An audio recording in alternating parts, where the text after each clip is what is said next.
இப்போது புதிய அறிமுகம் ஆச்சி ஹோட்டல் சாம்பார் 50 கிராம் ரூபாய் 20 மட்டுமே. No compromise. உங்க சைடுலயும் எங்க சைடுலயும். It's a GT promise. GT Holidays, South India's #1 travel brand. இந்த கிறிஸ்துமஸை இன்னும் அழகாக்க காஞ்சிபுரம் SM சில்க்ஸில் 60% வரை சிறப்பு தள்ளுபடி. அருகில் உள்ள ஷோரூமை இப்பவே விசிட் பண்ணுங்க. ஆதரணியர்களுக்கு அன்பு வணக்கம். இந்த சிறப்பு நேர்காணலில் நம்முடன் இணைந்திருக்கிறார் மூத்த பத்திரிகையாளர் பாக்கி அவர்கள். சார் வணக்கம். வணக்கம் வினோத். சார், தமிழக அரசியல் அப்படிங்கிறது இந்த தேர்தல் கூட்டணி சம்பந்தமாக வேகமாக போய்கொண்டிருக்கு. நமக்கு இன்னும் ஹார்ட்லி ஒரு 2 வாரத்துல நோட்டிபிகேஷனே வந்துடும் அப்படிங்கிற மாதிரி எதிர்பார்ப்பு எழுந்துட்டு இருக்குது. இந்த சமயத்துல தாவேகா ஒரு பிரதான பிளேயர். ஆனா அந்த பிரதான பிளேயரை நோக்கி 2 விஷயங்கள் நகர்ந்து கொண்டிருக்கு. ஒன்னு, கரூர்ல அந்த ஸ்டாம்பேட்ல 41 பேர் இறந்ததுக்கு சிபிஐ விசாரணை ஒரு பக்கம். பொங்கலுக்கு பிறகு விஜய் மீண்டும் சிபிஐயிடம் ஆஜராக இருக்கிறார். ஒன்னு. 2வது, கூட்டணி தொடர்பான இன்னும் நிறைய கட்சிகள் வர இருப்பதாக அப்படிங்கிற விஷயங்களும் ஓடிக்கொண்டிருக்கு.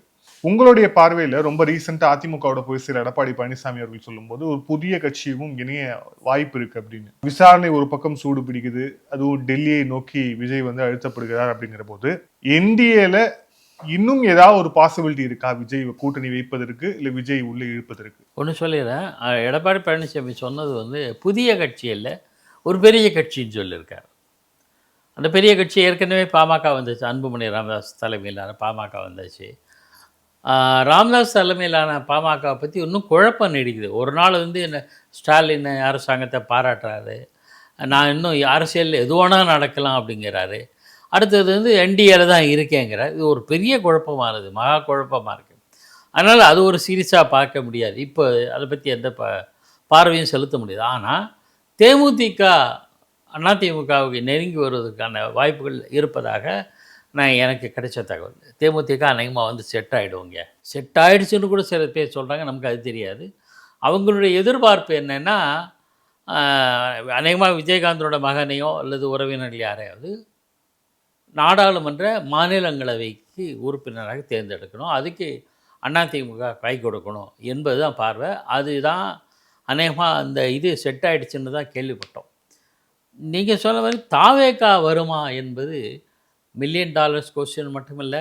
என்னை பொறுத்தவரையில் மாற்று கருத்தில் தாவேகாவில் இருக்கிற 2ஆம் நிலை விஜய் என்ன நினைக்கிறார் தெரியாது.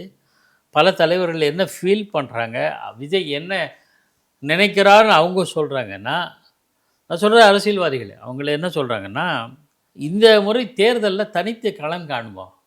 விஜயகாந்த் மாதிரி 2006 விஜயகாந்த் எப்படி தனித்து போட்டிட்டு தன்னுடைய பலத்தை புரிந்து கொண்டாரோ, அதே மாதிரி தாவேகாவும் தனியாக களங்கண்டு புரிந்து கொண்டு தனக்கு எவ்வளோ பர்சன்டேஜும் ஒரு புரிதல் இருக்கும்ல. ஒருவேளை தனக்கு அதிகமான இடங்களும் கணிசமான வாக்குகளும் கிடச்சுன்னா அவங்க யாரையும் நம்ப மாட்டாங்க. நீங்கள்லாம் என் கீழே வாங்கன்ற அந்த பாதைக்கு போவாங்க.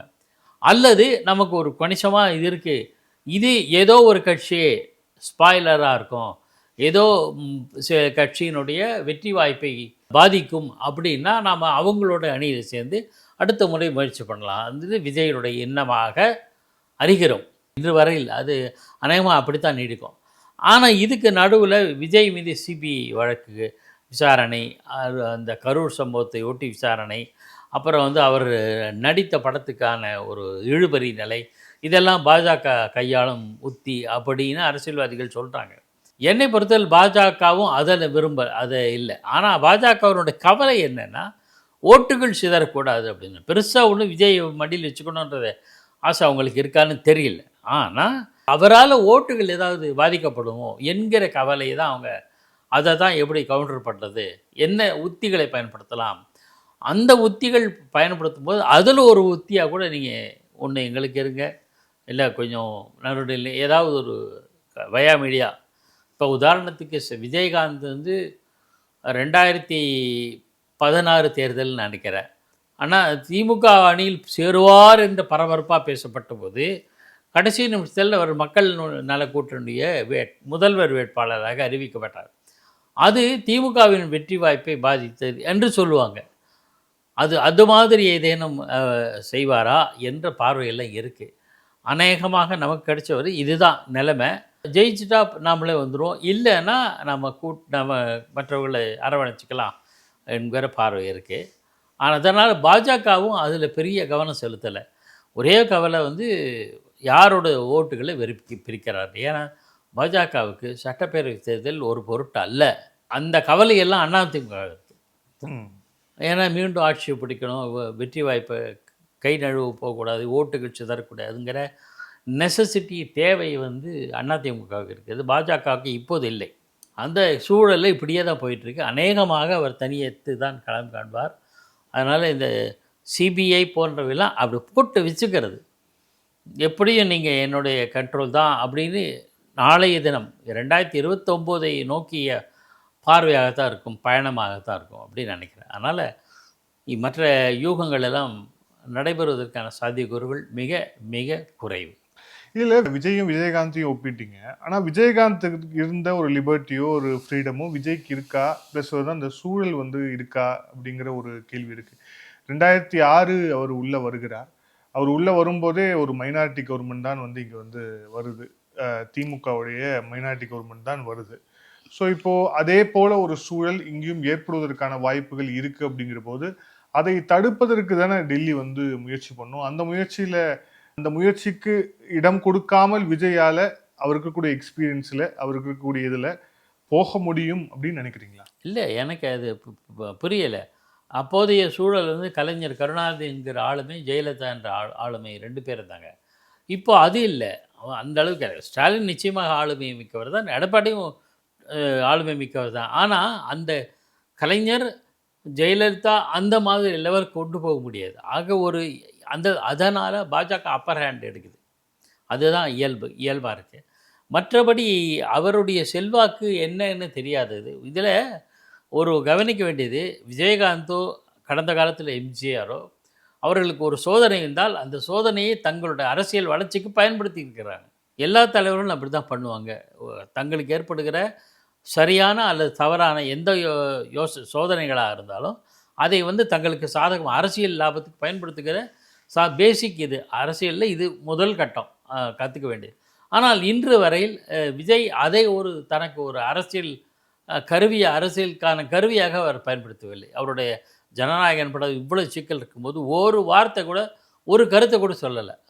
இதே மாதிரி ஒரு திரைப்படம் வெளியாவதில் ஏற்பட்ட தடைகளை சந்தித்தவர் தான் எம்ஜிஆர். ஆனால் அதை முழுக்க பயன்படுத்தி கொண்டார், வெற்றிகரமாக அதை வெளியே கொண்டார். நம்ம அந்த டெக்னிக்கலாக போகலை. ஒரு சந்தர்ப்பம் நேருவதற்கு இதை சவாலாக எடுத்துக்கொள்ளுகிற பக்குவம் இல்லாதவர் அரசியல் களத்தில் எப்படி வெற்றி காண்பார் என்பது கேள்விக்குறி. ஆகையினால் இது வந்து எந்த அளவுக்கு எடுபடும்னு பார்க்கணும், பொறுத்து இருந்து பார்க்க வேண்டியிருக்கு. இதில் இப்போ அடுத்த கட்டமாக என்ன விஷயங்கள் போயிட்டுருக்கு அப்படின்னா, இப்போ திமுக காங்கிரஸ் தொடர்பான விவகாரங்கள் போயிட்டுருக்கு. மாணிக்கம் தாகூர் சொல்லும்போது கூட்டணி வைக்கிறீங்க, கூட்டணியில் எங்களுடைய தலைவரும் தான் ஓட்டு கேட்குறாங்க, மக்களுக்கு நாங்கள் ஒரு விஷயத்த செஞ்சு கொடுக்க போகிறோன்னு வாக்குறுதியாக கொடுக்குறோம், நீங்கள் மட்டும் ஆட்சியில் வந்துடுறீங்க, உங்களுடைய அமைச்சர்கள் இருக்கிறாங்க, ஆனால் நாங்கள் வைத்த வாக்குறுதிகளை நிறைவேற்ற முடியல, அப்போ மக்களுக்கு பதில் சொல்லக்கூடிய இடத்தில் நாங்களும் தான் இருக்கிறோம். அப்போது கூட்டணி ஆட்சி அல்லது ஆட்சியில் பங்கு அப்படிங்கிற அந்த விஷயம் வந்தாதான் இது முடிவடையும் அப்படின்ட்டு தான் நாங்கள் சொல்கிறோம். ஒரு காங்கிரஸ்காரா நான் சொல்கிறேன் அப்படின்னு சொல்கிறாரு. இதுக்கு போய் சங்கிங்கெல்லாம் சொல்லுவீங்களா அப்படின்னு மாணிக்கம் தாக்கூர் பேசுகிறார். இது ரொம்ப லாஜிக் தான். ஆனால் காங்கிரஸோ மற்ற கட்சிகளோ கேட்கிற சில கோரிக்கைகளை திராவிட முன்னேற்ற கழகம் நிறைவேற்றாமல் போகாது. ஏன்னா அவங்களுக்கு அடுத்த முறை தேர்தலில் இவங்களுடைய கூட இருக்கணும், இருந்தால் வாக்குகள் பிரியாமல் இருக்கும். நம்ம இப்போ அவங்க தயவுன்னு கூட சொல்லலை. ஏன்னா புதுசாக ஒருத்தர் வந்திருக்கார், பிளேயர் வந்திருக்கார் விஜய்ங்கிறதுனால, இதனால் எதுவும் பாதிப்பு இருக்கணும், இவங்கெல்லாம் நம்மளோடு இருக்கணும்னு கவனமாக இருப்பது திமுகவின் இயல்பு. அந்த இயல்பான தன்னுடைய குணத்தை சரியாக கடைபிடிக்குது. நீங்கள் கடந்த முறை பாருங்கள், இதே பீட்டர் அல்ஃபோன்ஸ்க்கு சிறுபான்மை ஆணையத்துக்கு தலைவராக கொடுத்தது எந்த கட்சி? இதே திமுக அரசுக்கு தானே. அந்த மாதிரி இவங்க எது கேட்டாலும் கொடுக்குறாங்க. அமைச்சரவையில் பங்கேற்க முடியாது, ஆட்சியில் பங்கேற்க முடியாது அப்படிங்கிறது ஒன்றுதில் கிளியராக இருக்காங்க. அதுக்கு ஒரு ரீசனும் உண்டு. இப்போ பல தரப்பு மாணிக்கம் தாக்கூர் போன்றவர்களும் வேறு சில காங்கிரஸ் தலைவர்களும் சொல்கிறாங்க, யூபிஏ கவர்மெண்ட்டில் உங்களுக்கு இடம் கிடச்சிது, நீங்கள் மந்திரிகள் ஆனீங்க, ஆனால் நாங்கள் உங்கள் ஆட்சியில் மந்திரி ஆக முடியலை அப்படின்ற ஒரு பார்வை வைக்கிறாங்க. ரெண்டுத்துக்கு நிறைய வித்தியாசம் இருக்குது. திமுகவின் ஆதரவில் தான் யூபிஏ திமுக போன்ற பல கட்சிகளின் ஆதரவில் தான் யூபிஏ மன்மோகன் ஆட்சி இருந்தது இல்லையா? அந்த சூழலில் இவங்களுக்கு நிச்சயமாக ஒரு அமைச்சர் பதவி தர வேண்டிய கட்டாயம் இருக்கு. இங்கே அப்படி கிடையாது. எல்லா கட்சிகளும் கூட்டணி கட்சிகளுமே இந்த தேர்தலுக்கு முன்னாடி சொல்கிறேன் நான், கூட்டணி கட்சிகள் அத்தனை பேரும் விலகினாலும் திமுகவுக்கு தனி பெரும்பான்மை இருக்குல்ல. எந்த தீர்மானமும் எந்த சட்டமும் எந்த முன்னெடுப்பு கொண்டு வந்தாலும் திமுக தன்னுடைய சொந்த பலத்திலேயே சட்டப்பேரவையில் நிறைவேற்ற முடியல. எந்த கட்சி தயவிலும் இல்லாத ஒரு சூழல் இப்போ இருக்குது. ஆனால் 2006 மட்டும் ஒரு வித்தியாசமான சூழல். போதிய மெஜாரிட்டி இல்லாமல் காங்கிரஸ் பாமக போன்ற கட்சிகளோட ஆதரவில் தான் கலைஞர் கருணாநிதி தலைமையிலான ஆட்சி இருந்தது. அப்போது கூட அவர் சமாளித்தார். ஆனால் அப்போது அமைச்சர் பதவியில் இவங்களுக்கு ஆட்சியில் பங்கெல்லாம் கேட்டாங்க. அதுக்கு ஒரு சாதுரியமான ஒரு நகர்த்தினார் கலைஞர் கருணாநிதி. பாண்டிச்சேரியில் நீங்கள் ஆட்சி அமைக்கும்போது நாங்கள் பங்கு கேட்க மாட்டோம் அப்படின்ட்டார்.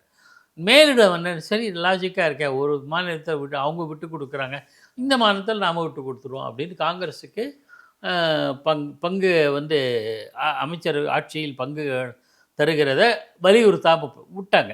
போயிட்டு போகிறது விட்டுட்டாங்க. சாமர்த்தியம் டெல்லிக்கு தெரியல. பாண்டிச்சேரிக்கு சின்ன ஸ்டேட்டு, ஒரு சென்னை மாவட்டத்தோடு பாதி கொஞ்சமாக தான் இருக்கேன். தமிழகம்னு பெரிய அளவு சின்ன விஷயத்தில் நான் விட்டு கொடுக்குறேன், பெரிய விஷயத்தில் நான் எடுத்துக்கிறேங்கிற கலைஞர் கருணாநிதியினோட சாதுரியத்தை காங்கிரஸ் மேலிடமும் புரிந்து கொள்ள, கீழிடமும் புரிந்து கொள்ள. ஆனால் இதெல்லாத்தையும் யோசிச்சுட்டு இப்போ தான் ஆரம்பிக்கிறாங்க. இப்போ இந்த தேர்தலில் கொஞ்சம் மேலிடத்தை சேர்ந்தவர்களும் கூட்டணியில் பங்கு, ஆட்சியில் பங்குன்னு கேட்குறாங்க. கூட்டணிக்கு அதிக இடங்கள் சட்டப்பேரவை தேர்தல் கேட்குறாங்க. இது இப்போ தான் வந்திருக்கு. ஆகையினால் நீங்கள் எல்லாத்தையுமே அப்படி பொருத்தி பார்க்க முடியாது. சூழலுக்கு ஏற்ப அவங்க திமுக சில முடிவுகளை எடுக்கிறது, அது அவங்களுக்கு லாஜிக், அவ்வளோதான். இல்லை, திமுக ஒரு தீய சக்தி, திமுக ஒரு தீய சக்தி, திமுக ஒரு தீய சக்தி அப்படின்னு 3 முறை அந்த பிரச்சார கூடத்தில் வந்து ஓங்கி ஒலித்தார் விஜய். ஆமாம். ஸோ வந்து திமுகவுக்கு நான் தான் எதிரி, நான் தான் நம்பர் 1 எதிரி அப்படிங்கிறத ஓங்கி ஒலித்தார். ஆனால் இப்போ ஜனநாயகன் படத்துக்கு ராகுல் காந்தி வந்து ஆதரவு தெரிவிச்சிருக்கிறாரு. இந்த படம் வெளியாகாது அப்படிங்கிறது தமிழக கலாச்சாரத்தில் பாஜக வந்து ஆதிக்கம் செலுத்துகிறது, விடாம செய்வது அப்படின்ட்டு. ஸோ நான் கூட்டணியில் இருக்கக்கூடிய ஒரு கட்சி எதிரியாக நினைக்கக்கூடிய ஒரு கட்சியோட தலைவருக்கு ராகுல் ஆதரவு தெரிவிக்கிறார் அப்படின்னா இது என்ன மாதிரி சிக்னல்? இல்லை, இது வந்து ஏற்கனவே பல முறை பேசப்பட்டது தான். காங்கிரஸும் தாவேக்காவோடு நெருங்கி வருது, பேசுகிறாங்க. மேலிடத்தில் இருக்கவங்க ராகுலும் விஜயும் பேசிட்டாரு. பிரவீன் சக்கரவர்த்தி விஜயை சந்தித்து பேசியிருக்காரு. இதெல்லாம் விவாதங்கள்ல என்னை பொறுத்தவரை இப்போதைய சூழலில் ஒரு அன்டெஸ்டட் பார்ட்டியோட சொல்லி காண்பித்து கூடுதல் இடங்களை பெறுவது தான் காங்கிரஸோட நோக்கம். அப்படி இருந்ததுன்னா நிமிஷத்தில் உறவு முடிச்சுட்டு நாங்கள் அங்கே போகிறோம் சொல்லியிருக்கலாமே, ஏன் சொல்லலை? தேர்தலுக்கு இன்னும் 2 மாதம் இருக்குது, 2 மாதம்தான் இருக்குது, எப்படியும் எல்லோரும் அறிவிச்சாகணும். அப்படி இருக்கிற சூழலில் நாம் அங்கேருந்து கழண்டுப்போம் அப்படிங்கிற ஒரு உறுதியான நிலைப்பாட்டை ஏன் எடுக்கலை? ஸோ பேரம்தான், பேரத்துக்காகத்தான் இது பண்ணுறாங்க, அது மாற்று கருத்து கிடையாது. ஏன்னா ரிஸ்க் எடுக்க மாட்டாங்க. அதாவது ஆங்கிலத்தில் ஒரு பழமொழி சொல்லுவாங்க, a bird in the hand is better than 2 in the bush. புதரில் இருக்கிற 2 பறவைகளை விட கையில் இருக்கிற ஒரு பறவை மேல். ஏன்னா அது கிடைக்குமா கிடைக்காதா, 2மே பறந்து போயிடுமா இருக்குமா எதுவுமே தெரியாத நிலையில் 0. அதனால் ரிஸ்க் எடுக்க முடியாது. கையில் ஒன்று உறுதியாக இருக்குது, அந்த கையில் ஒன்று உறுதியாக இருப்பது திமுக கூட்டணி. இவங்க எவ்வளோ கொடுக்குறான்னு சரி, ஆனால் இவங்க நிச்சயமாக கூட்டணி, இவங்க கட்சி வெல்லக்கூடியது, இவங்க ஸ்ட்ராங்காக இருக்காங்க, ஆட்சியில் இருக்காங்க, தங்களால் மறுபடியும் ஆட்சிக்கு வருவதற்கான அத்தனை உத்திகள் அவங்களுக்கு தெரியும். அவங்களோட நாம் இருந்தோம்னா நம்ம அந்த அவங்களுக்கு கிடைக்கிற வெற்றி இல்லை நமக்கு சாதகமாக அமையும். அப்படி தான் நடந்துட்டுருக்கு பல காலங்களில். இது இவ்வளோ விஷயங்கள். இது ஒரு பறவை கையில் இருப்பது, விஜயோட போவது என்பது 2 பறவை புதரில் இருப்பது. அதனால் அதை இப்போதைக்கு செய்வது அவ்வளோ புத்திசாலித்தனம். ராகுல் ஒருவேளை ஏதாவது ட்ரை பண்ணுறாரா உண்மையிலே? ஏன்னா விஜயை வந்து நம்ம விஜய்க்கு இந்த இடத்துல ஆதரவு கொடுத்தா ஸ்டாலின் இரிட்டேட் ஆவாருன்னு தெரிஞ்சும் ராகுல் பண்ணுறாரு அப்படின்னா எனக்கு என்னமோ அது அந்த அளவுக்கு தெரிஞ்சு இல்லாத பேசுகிறாரான்னு தெரியல. காங்கிரஸ், தமிழக காங்கிரஸ் கட்சியினர் சொல்கிற ஃபீட்பேக்கை வச்சுக்கிட்டு தான் அவர் பேசுகிறாருன்னு தான் நினைக்கிறேன். அந்த அரசியல் நுட்பங்களை எல்லாம் புரிந்து கொண்டு அவர் பேசுவதாக தெரியவில்லை. ஏன்னா அவர் வந்து நேஷ்னல் லீடர் சார். 29 மாநிலங்களுக்கு தலைவர், 29 மாநிலங்களுள்ள காங்கிரஸ் கட்சியினுடைய பிரச்சனைகளை புரிந்து கொள்ள வேண்டும். ஒரு பக்கம் கர்நாடகாவில் சிவகுமார் சிஎம் ஆறாரா இல்லையா, சித்தராமா நீடிக்கிறாரான்னு ஒரு குழப்பம் அங்கே இருக்குது. தெலுங்கானாவில் ஒரு குழப்பம் இருக்குது. அது மாதிரி ஒவ்வொரு மாநிலத்திலும் அவங்களுக்கான தலைவலி நிறைய இருக்குது. சில இழந்து போன மாநிலங்களை பெற வேண்டும். இவ்வளோ விஷயங்கள் இருக்கும்போது நுட்பமாக இது வந்து விஜய்க்கு ஆதரவு தந்து ஸ்டாலினை இரிட்டேட் பண்ணணும் அப்படிலாம் ராகுல் காந்தி நினைக்க மாட்டார். மாநில தலைவர்கள் சொல்கிற தரவுகளை வைத்துக்கொண்டு சொல்லுகிற ஃபீட்பேக்கை வச்சுக்கிட்டு அவர் சில கருத்துக்களை பதிவு செய்கிறாரே தவிர எந்த இடத்துலையும் திமுக பற்றி அவர் ஒன்றும் சொல்லலையே, திமுக கூட்டணி பற்றி ஒன்றும் சொல்லியே.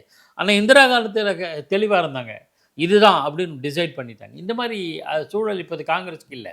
காரணம், காங்கிரஸ் பலவீனமாக இருக்கிற தங்களுடைய நிலைமையை புரிஞ்சுக்கிட்டு தான் பேசுகிறார். அதனால் இப்போ அந்த மாதிரியெல்லாம் முடிவெடுக்க மாட்டார். ஏன்னா பல மாநிலங்களில் அந்தந்த மாநில கட்சிகள் நம்மளை உதாசீனம் பண்ணிட்டு வருது.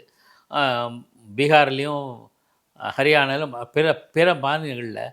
அப்படி இருக்கும்போது தமிழ்நாட்டில் இந்த கட்சி நமக்கு ஆதரவாக இருக்கும்போது எதுக்கு நம்ம ரிஸ்க் எடுக்கணும் என்கிற மனப்பான்மை தேசிய அளவிலான தலைவர்களுக்கு உண்டு. மாநில தலைவர்களுக்கு பார்வையும் புரிதலும் வேறையாக இருக்கலாம். ஆனால் அதையே தான் தேசிய தலைவர்கள் வெளிப்படுத்துகிறார்கள், எதிரொலிக்கிறார்கள் என்ன எடுத்துக்க முடியாது. இதில் அடுத்த மிக முக்கியமான ஒரு பிரச்சனையாக உருவெடுத்திருப்பது, குறிப்பாக அந்த எலெக்ஷன் நெருங்கிட்டது அப்படிங்கிறதால 2021 திமுக அளித்த வாக்குறுதிகள் கிட்டத்தட்ட 500க்கும் அதிகமான வாக்குறுதிகள் வந்து திமுக அளித்தது. அதில் மிகவும் முக்கியமானது விவசாயிகள் தொடர்பானது. அதிலும் வந்து குறிப்பாக சொல்லணும் அப்படின்னா, இப்போ கடந்த காலங்களில் டெல்டா விவசாயிகள் அந்த நெல்மணி வந்து டைரக்டா மழையில வந்து நனைந்து அவர்கள் பட்ட அந்த விஷயங்களை நம்ம பார்த்தோம்.